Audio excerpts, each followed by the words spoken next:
hadir ya. Untuk ibu-ibu yang belum hadir mohon dikasih tahu ya Pak ya, Bu ya. Iya Pak. Besok untuk hadir. Oke, hari ini kita akan diskusi Bu ya, Bapak, mengenai memulai usaha.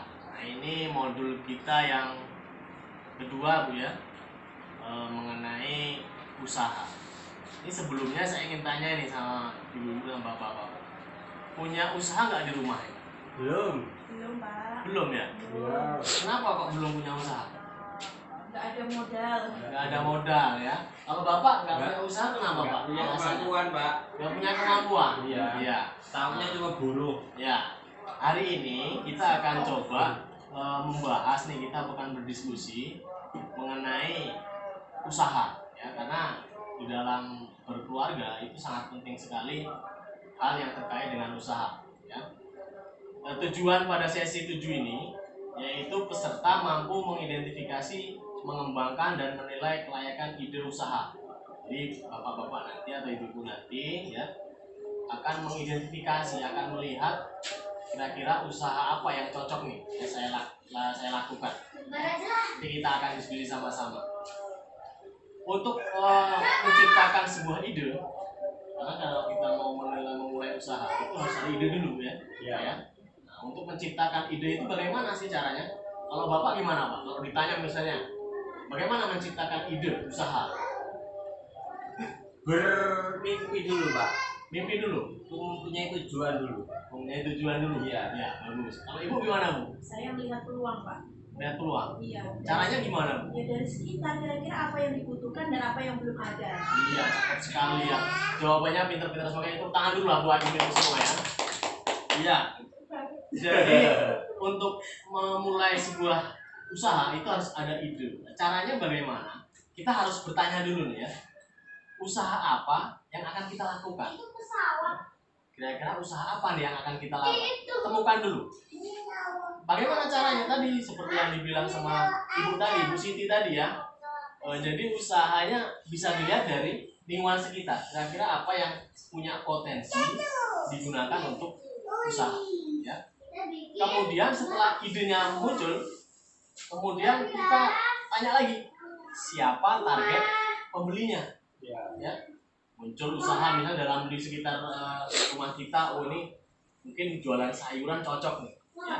Kira-kira setelah jualan sayuran ini siapa yang akan membeli? Nah ini harus dilihat juga. Ya.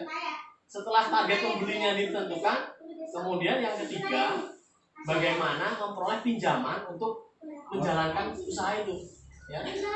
Ya kalau sudah punya modal sendiri sih, ya alhamdulillah ya, itu lebih baik. Tapi kalau nggak ada modalnya, nggak ada untuk yang menjalankannya, nah kita harus pikirkan dari mana kita bisa dapat pinjaman. Ya.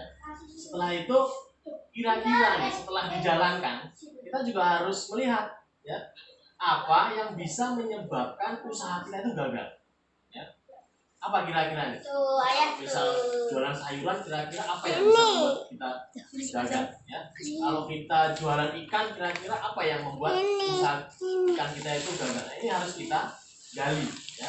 Agar apa? Agar usahanya nanti bisa berjalan dengan baik. Itu ya, Bapak Ibu ya. Nah, yang menjadi kendala biasa, ya, ibu-ibu ini modal biasa. Ya. Banyak yang saya tanya itu, Bu, kenapa kok nggak berusaha, nggak memulai sebuah usaha? Nggak punya modal Pak, gitu ya. Ya. Bagaimana? Nah, ini modal itu perlu diketahui ada 3. Modal itu bisa didapat dari 3. Yang pertama dari diri sendiri. Ya. Kira-kira ibu punya nggak modal nih dari diri sendiri? Ya. Tabungan kah ya? Atau di rumah itu punya harta yang berharga yang bisa dijual ya? Atau punya produk-produk apa di sekitar kita yang bisa kita jual? Nah itu modal ya. Yang kedua dari pihak lain dalam bentuk bantuan. Ya. Kira-kira siapa nih ya yang bisa membantu saya untuk memulai sebuah usaha ini? Ini juga harus dipikirkan. Ya. Nah yang terakhir baru Bu ya, kita bisa menggunakan pinjaman untuk memulai sebuah usaha. Ya. Nah tetapi perlu diingat ibu-ibu, bapak-bapak ya, Jadi yang ketiga ini punya resiko, ya. Modal yang kita dapat dari pinjaman, ya, itu memiliki resiko yang cukup besar. Kira-kira apa Pak resikonya kalau kita meminjam? Kalau usahanya bagus tetap harus bayar utang. Nah itu, ya, Iya. benar kata Mas Dedi tadi, ya. Jadi kalau usahanya nanti nggak berjalan, ini gimana kita mengembalikan pinjaman ini? Nah ini juga harus dipikirkan. Makanya kita butuh sebuah rencana. Meminjam juga harus direncanakan, ya. Jangan sampai meminjam ini nggak direncanakan, ya, semrawut, kemudian akhirnya kita terperosok ke dalam rentenir, ya, kepada pinjaman-pinjaman yang memberatkan. Usaha yang baru dimulai ini sangat tergantung pada musim, ya. Kalau ibu-ibu ingin berusaha atau mengadakan sebuah usaha yang tergantung pada musim, ini juga harus di manage Bu, ya, diatur, dikelola dengan baik. Jangan sampai usaha yang sudah dijalankan itu nggak jalan, ya. Yang pertama yang perlu diamati, ya, atau diperhatikan yaitu perlu membuat anggaran usaha, ya. Jadi usaha keluar masuk itu barang, ya, pendapatannya berapa, untungnya berapa, itu harus dihitung dengan baik, ya. Jangan sampai ibu modalnya habis tapi keuntungannya tidak ada. Ini harus diperhatikan. Nah, kemudian anggaran ini bisa berisi catatan, ya, perkiraan pemasukan dan pengeluaran. Ini kalau bisa tiap hari Bu dicatat. Kira-kira hari ini saya dapat berapa sih, ya. Kemudian yang dikeluarkan berapa, yang ditabung sebagai labanya ini berapa. Nah, ini harus dirinci dengan baik. Jangan sampai ibu totalan bulanan untungnya nggak ada, malah modalnya habis. Itu Bu, ya. Ya Pak. Kemudian ada 4 hal Bu, ya, atau Bapak di sini ada 4 hal utama dalam melakukan pemasaran. Nah ini berkaitan dengan pemasaran. Jadi tadi Ibu udah ngerti nih manajemennya seperti apa, ya, harus dikelola dengan baik. Nah setelah itu memasarkannya seperti apa. Nah ternyata ada hal-hal yang bisa menarik pelanggan, ya. Bagaimana sih produk kita itu agar pelanggannya tertarik. Nah, ini saya beritahu, ya, kita sama-sama sharing, ya. Nanti kalau ada yang mau menambahkan boleh. Yang pertama barang. Barangnya yang seperti apa Pak kira-kira? Yang bisa, bagus, yang bagus, ya. Apakah yang murah Pak?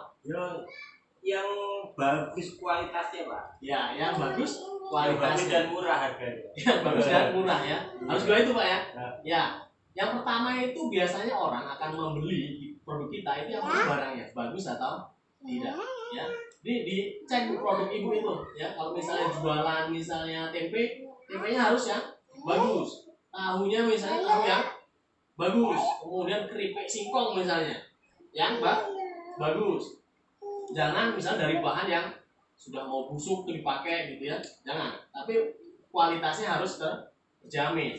Yang kedua selain barangnya adalah harga. Nah ini biasanya orang juga menjadi pertimbangan nih, ya. Apakah mau membeli atau tidak, ya. Sesuaikan dengan jangan sampai ibu gini, ya. Misalnya yang penting laku lah, masalah harga biarin nanti aja dibikin, ya. Tapi ibu rugi. Nah ini juga jangan sampai seperti itu, ya. Disesuaikan modalnya berapa untuk membuat sebuah produk ini dan dijual dengan harga yang sesuai, ya. Jangan terlalu mengambil untung yang besar, juga terlalu kecil, ya. Ini juga harus diperhatikan.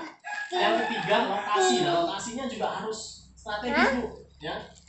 Ibu jualan misalnya sayuran, tapi misalnya jualannya di sekolah, masuk nggak kira-kira?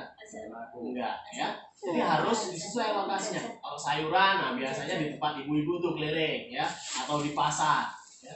Nah ini cocok. Kalau misalnya jualan makanan di sekolah masih masuk karena anak-anak biasanya suka jajan, ya. Yang keempat mengenai promosi. Ya, promosi ini yang paling murah tuh. Itu adalah promosi yang berasal dari mulut ke mulut, ya. Nah, mulut ke mulut ini diperoleh dari apa, ya? Dari tadi itu, dari barangnya yang bagus dan harganya yang sesuai, ya. Nah itu Bu, beberapa hal yang ingin saya sampaikan terkait dengan memulai usaha. Itu saja. Saya Iri, wassalamualaikum warahmatullahi wabarakatuh. Waalaikumsalam warahmatullahi wabarakatuh.